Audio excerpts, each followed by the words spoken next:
چوتھی جو ڈائمنشن ہے اس کی، وہ والدین اور اولاد کے حقوق. یہ ہم جب پڑھیں گے سورہ بنی اسرائیل کے 2 رکوع، تیسرا اور چوتھا، تب آئے گا کہ والدین کی خدمت، ادب، ان کے سامنے کندھے جھکا کر رکھنا، سینہ تان کر بات نہ کرنا، یہ چیزیں جو ہیں یہ خاندان کے ادارے کو مضبوط کرنے والی. خاندان بنتا کیسے؟ ایک مرد اور ایک عورت نکاح کے بندھن میں بندھے.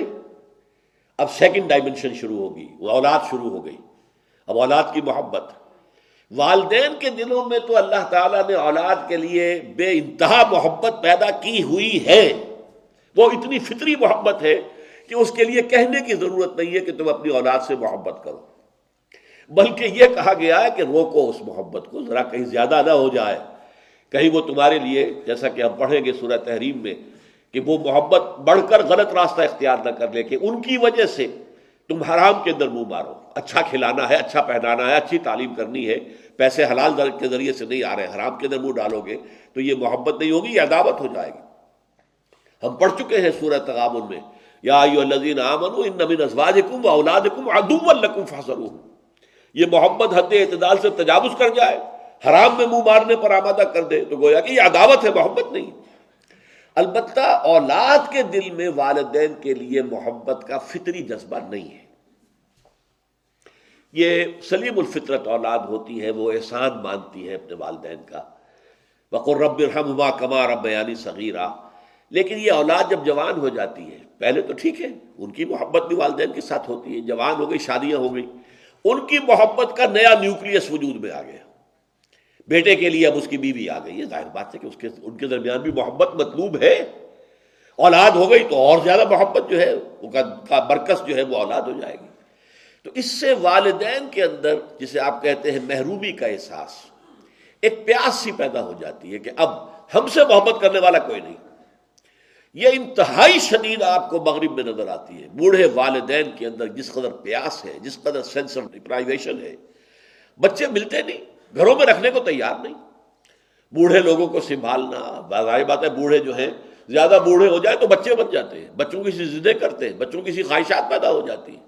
ان کو جھیلنا، اپنے آرام میں ان کو مخل ہونے دینا، اپنے فیصلوں میں ان کو رکاوٹ بننے دینا، یہ پسند نہیں ہے.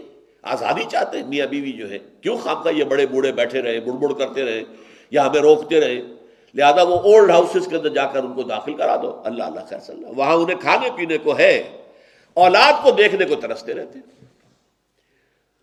کرسمس کا سب سے بڑا ان کے ہاں جو ہے وہ یہی ہوتا ہے کہ شاید بیٹا یا بیٹی کو آ جائے ملنے کے لیے، بس یہ ہے ان کا احساس محرومی. لیکن والدین کے لیے جو ہے قرآن مجید میں کئی مقامات ہیں، وہ میں آپ کو تفصیل سے بتاؤں گا جب سورہ بنی اسرائیل کے ہم رکوع پڑھیں گے. اللہ کے حقوق کے فوراً بعد رسول کا حق نہیں، والدین کا حق. وَقَضَىٰ رَبُّكَ أَلَّا تَعْبُدُوا إِلَّا إِيَّاهُ وَبِالْوَالِدَيْنِ إِحْسَانًا. والدین کے ساتھ حسن سلوک. ہاں اطاعت کا معاملہ ہوگا تو اللہ کے بعد رسول کی اطاعت ہے، محبت کا معاملہ ہوگا اللہ کے بعد رسول کی محبت ہے. لیکن احسان، حسن سلوک، خدمت، دل جوئی، یہ ساری چیز جو ہے تو اللہ تعالیٰ کے حقوق کے بعد سب سے زیادہ فائق حقوق والدین کے، اور ان میں بھی والدہ کا حق 3 درجے فائق ہے والد سے. اس لیے کہ ظاہر بات ہے حملتہ امہ وہنا علی وہن وفصالہ فی عامین، یہ سورہ لقمان کے دوسرے رکوع میں ہم پڑھ چکے ہیں.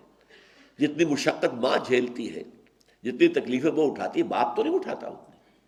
یہ دوسری بات ہے کہ ماں کے لیے بھی اور اولاد کے پرووائڈر باپ ہے، کماتا وہ ہے، محنت وہ کرتا ہے. لیکن یہ کہ بچے کی ولادت، پیدائش اور پھر پالنا شروع کا زندگی جو ہے اس میں جس قدر بوجھ ماں اٹھاتی ہے باپ تو نہیں اٹھاتا.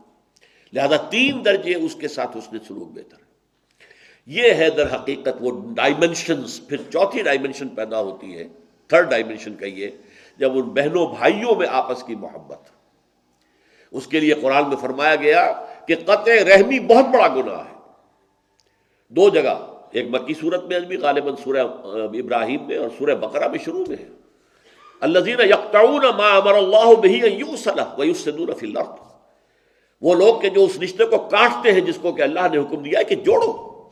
صلہ رحمی، رحمی رشتہ جو ہے بھائی ہیں، بہنیں ہیں، یہ سب کیا ہے؟ ماں کے رحم سے، ایک ہی رحم سے ان کی پیدائش ہوئی ہے، تو تمہیں اس رحم کے اوپر تم جڑے ہوئے ہو، تو صلہ رحمی کرو، آپس میں ایک دوسرے کے ساتھ بھلائی کرو، نیکی کرو. تو یہ ہے ان کا رشتہ ہے آپس میں.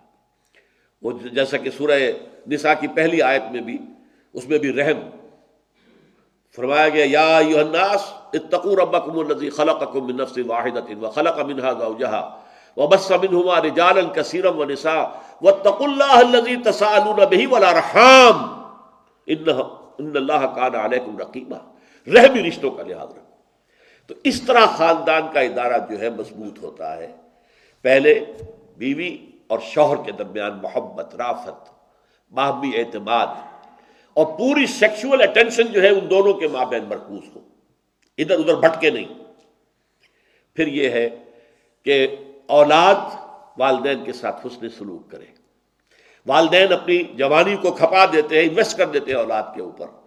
اب ان کے بڑھاپے میں اما یبلغن عندک الکبر احدہما او کلاہما فلا تقل لہما اف ولا تنہرہما وقل لہما قولا کریما.